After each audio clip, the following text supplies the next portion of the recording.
ময়মনসিংহের ফুলবাড়িয়ায় দুদিনব্যাপী দুর্নীতি বিরোধী বিতর্ক ও রচনা প্রতিযোগিতার পুরস্কার বিতরণ অনুষ্ঠিত হয়েছে।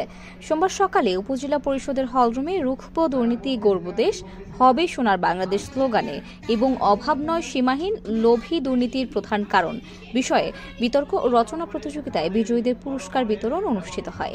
দুর্নীতি দমন কমিশন ও উপজেলা দুর্নীতি প্রতিরোধ কমিটির আয়োজনে এবং উপজেলা মাধ্যমিক শিক্ষা অফিসের সহযোগিতায় বিতর্ক ও রচনা প্রতিযোগিতার সভাপতিত্ব করেন উপজেলা দুর্নীতি প্রতিরোধ কমিটির সভাপতি আলহাজ আমজাদ হোসেন। ফুলবাড়িয়া পৌরসভাবাসীর জন্য সুখবর, আপনার নিত্য প্রয়োজনীয় কেনাকাটা অধিক সহজ করতে সেকান্দার.com আপনার পাশে।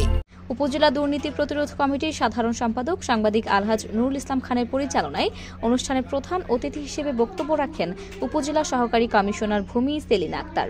বিশেষ অতিথি হিসেবে বক্তব্য রাখেন দুর্নীতি দমন কমিশন ময়মনসিংহ জেলা সমন্বিত কার্যালয়ের উপ সহকারী পরিচালক শাহাদাত হোসেন, উপজেলা মাধ্যমিক শিক্ষা কর্মকর্তা মোস্তাফিজুর রহমান ভুইয়া, সমাজসেবা কর্মকর্তা Mozammel Haque, academy supervisor Mohsina Begum, Fulbaria pilot বালিকা উচ্চ বিদ্যালয়ের প্রধান শিক্ষক AKM রুহুল আমিন এবং উপজেলা দুর্নীতি প্রতিরোধ কমিটির সহ সভাপতি পারভিন আখতার রেবা। বক্তারা বলেন, দুর্নীতি দমন কমিশন সরকারি পরিষেবায় দুর্নীতি হচ্ছে কিনা তা লক্ষ্য রাখে।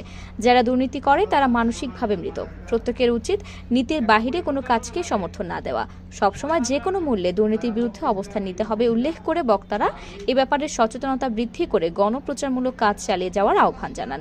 বিতর্ক প্রতিযোগিতায় বিজয়ী দল ফুলবাড়িয়া সরকারি মডেল পাইলট উচ্চ বিদ্যালয়কে চ্যাম্পিয়ন পুরস্কার প্রদান করেন অতিথিবৃন্দরা। এছাড়া রানার্স আপ পুরস্কার গ্রহণ করেন পলাশীহাটা স্কুল অ্যান্ড কলেজ। প্রতিযোগিতার প্রথম দিনের 2 গ্রুপের বিজয়ীদের মাঝেও পুরস্কার প্রদান করা হয়।